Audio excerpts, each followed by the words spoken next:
Hey guys, so now we are starting factoring polynomials. Okay, by the end of this learning target, you should be able to write expressions in equivalent, meaning they are equal forms by factoring polynomials, and you should be able to explain the difference between factors and terms. Okay? So I've been saying this all year about how important Algebra 1 is. Okay. And this time we're focusing on factoring. Factoring is one of the most important skills in all of algebra. Okay, it will be used for the rest of this course and every math class that you take from here on out. Okay, in order to be a successful math student, you must master factoring. It is so important.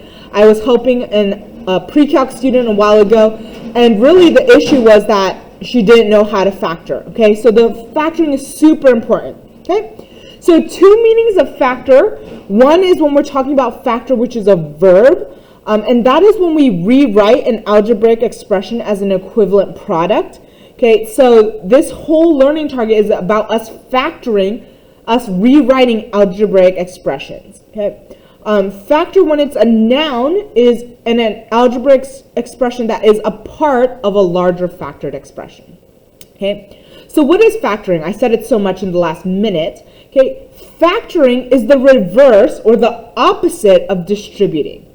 Okay, that is, instead of multiplying something through a parentheses and simplifying, right? So something like this, where we do 2x times x plus 3, where we distribute to get 2x squared plus 6x. Instead, we're going to do the opposite. Okay, we're going to be seeing what we can take back out and put in front of a set of parentheses. Right? So instead, we'll be given this.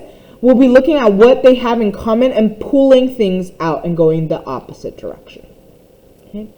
So today we're going to start off with the simplest type of factoring, which is factoring our greatest common factor, our GCF. And the reason why we're starting here is because this is always going to be our first step. Okay?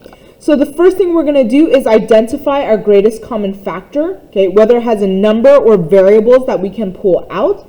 And then we're going to determine the leftover bits from the original expression. Right? So an example here is 27y squared plus 18y.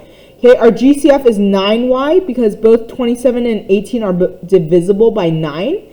And both y squared and y have at least one y in common. Okay, we pull that out, and when we do that, to figure out what we have left over, we divide. Right? So 27 divided by 9 is 3. Y squared divided by y, we're left with 1y, or y to the first.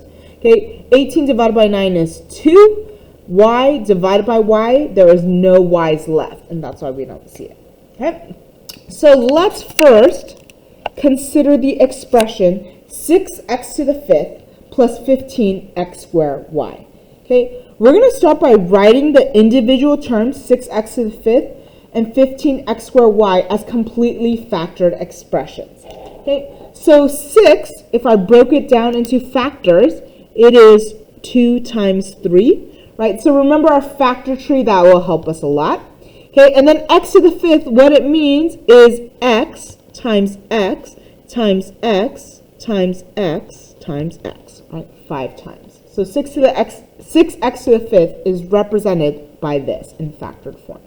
Okay, 15x squared y, 15 as factors is 3 times 5.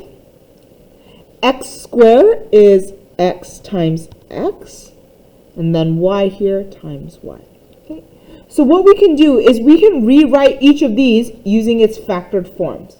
So I can rewrite 6x to the fifth as 2 times 3 times x times x times x times x times x. Right? So this is this. Okay? And then I can rewrite 15x squared y, we wrote it here, as 3 times 5 times x times x times y. Okay?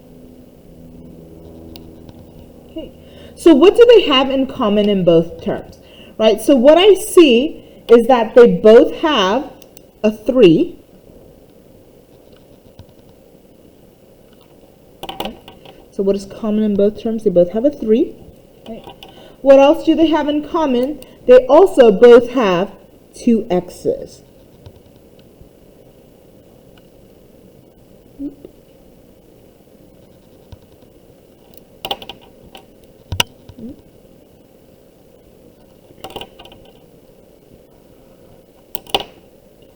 Okay, so what do they have in common in factored form? They both have 3 and x times x in common. Or another way to say it, they have 3x squared in common. Okay, this is their greatest common factor.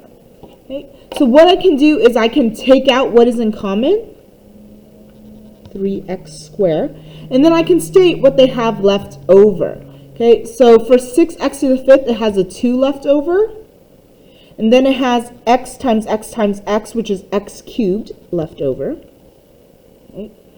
For the 15x squared y, when I pull out or factor out the 3x squared, I'm left with a 5 and a y. Okay. What we just did was factor by pulling out the greatest common factor. Okay. So there you go. So let's actually try a couple. Okay. So here, let's start with 6x squared plus 10x.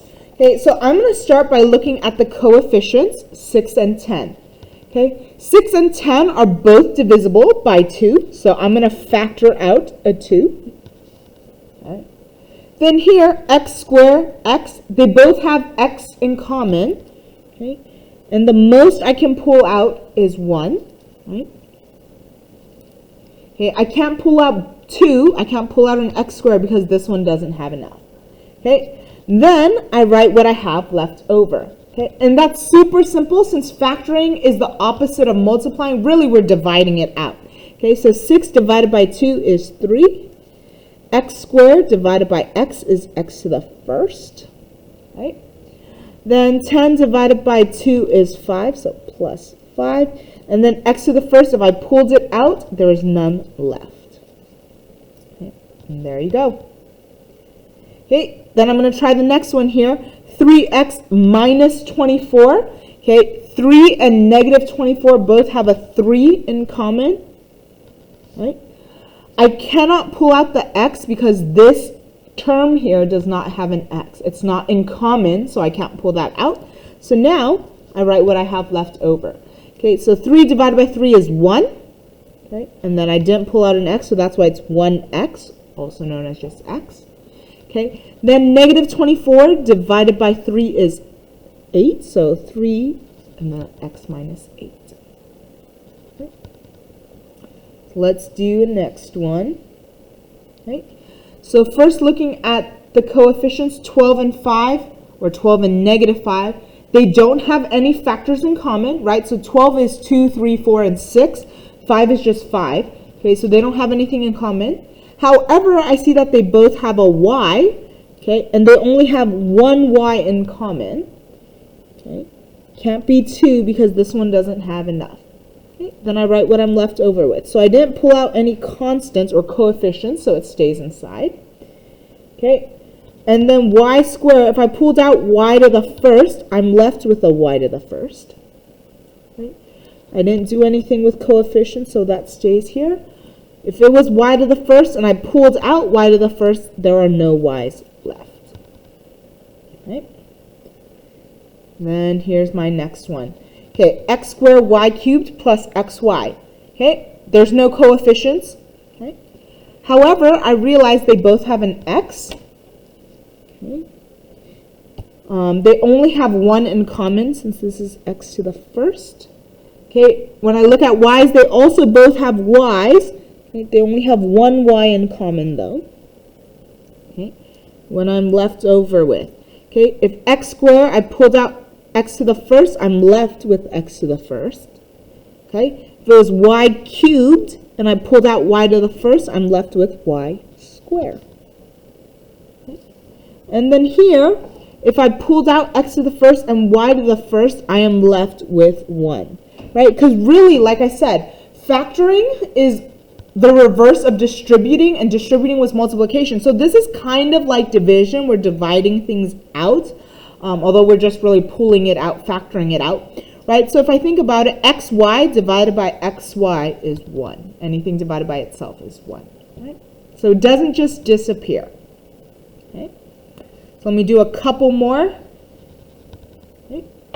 So 8x to the 4th minus 2x squared. Okay, I'm going to start with looking at the coefficients. So 8 and 2.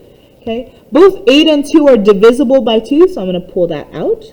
Okay, x to the 4th, that means it's x times x times x times x times x. This one's x squared, x times x. So they both have x squared in common. Okay, they both have at least x times x. Okay. Then I'm going to state what we're left over with. Right, so 8 divided by 2 is 4. Okay, and if I had x to the 4th and I pulled out x squared, I'm now left with x to the 2nd. Right, so if there were 4 of them, pulled out 2, there's 2 left. Okay, and then negative 2 divided by 2 is negative 1. And then if I had x to the 2nd and I pulled out x to the 2nd, there are no more x's left. Okay. And then here's the last one. So this one's a trinomial. Okay, I need to find something that all 3 terms have in common. Okay, so here I have 3x cubed plus 6x squared minus 15x. So starting with the coefficients, 3, 6, and negative 15. 3, 6, and negative 15 are all divisible by 3. Okay, then I have x cubed, x squared, and this is x to the 1st. Okay, they all at least have x to the 1st, so I can pull that out. Okay, I can't pull out x squared because this one doesn't have enough. I cannot pull out x cubed because these two do not have enough. Okay, so that's all they have in common. Now I need to state what they have left over. Okay, so 3 divided by 3 is 1. If it was x to the 3rd and I pulled out x to the 1st, now I'm left with x squared or 1x squared, right? Because 3 divided by 3 is 1x squared. Okay, then here 6 divided by 3 is 2, so plus 2. Okay. And then it was x to the 2nd. I pulled out x to the 1st. I am now left with x to the 1st. Okay. Then negative 15 divided by 3 is negative 5. It was x to the 1st. I pulled out x to the 1st, which means I have no more x's left. Okay. So concluding thoughts, right? Since factoring produces an equivalent expression, meaning what I had before and what I have after are equal, okay, you can check your work by distributing your answer, okay? And also, your first step in any factoring problem will always be to check if there's a GCF, something in common to pull out from every term, okay? So what we did is just our first step in factoring, okay? And we're going to learn more about how to factor more completely later. Okay, but I want to go back to this thought where I can check my work by distributing it. So let's see. Okay, so starting with the first one, 2x times 3x gives me 6x squared. 2x times 5 gives me 10x. Does it match what I had before? Yes, it did. So that means here is the correct factored form. I did it correctly, right? I can check again here. 3 times x is 3x. 3 times negative 8 is negative 24. Does it match what I originally had? Yes, it does. So I know I did it really correctly. All right. Oops, lost focus here. Okay. All right. So I can keep checking all of them. Right. So let's see this one, because that one was hard to understand why it's a 1. Right. So here, when I multiply, x times x gives me x squared. Y to the 1st times y squared gives me y to the 3rd. Okay. And then xy times 1, anything times 1 is itself, so it's still xy. Does it match? Yes, it does. If I didn't have this 1 here, if it was completely gone, right, my answer would end up being a monomial, which wouldn't match my original, which was a binomial. Okay. So that's it for today on factoring GCF. Okay, please type any questions you may have so I can answer them. Factoring is challenging and sometimes hard to see, and that's why if you need help, you need to ask as soon as possible. Okay, that's it for today. Have a great rest of the day. Bye, guys.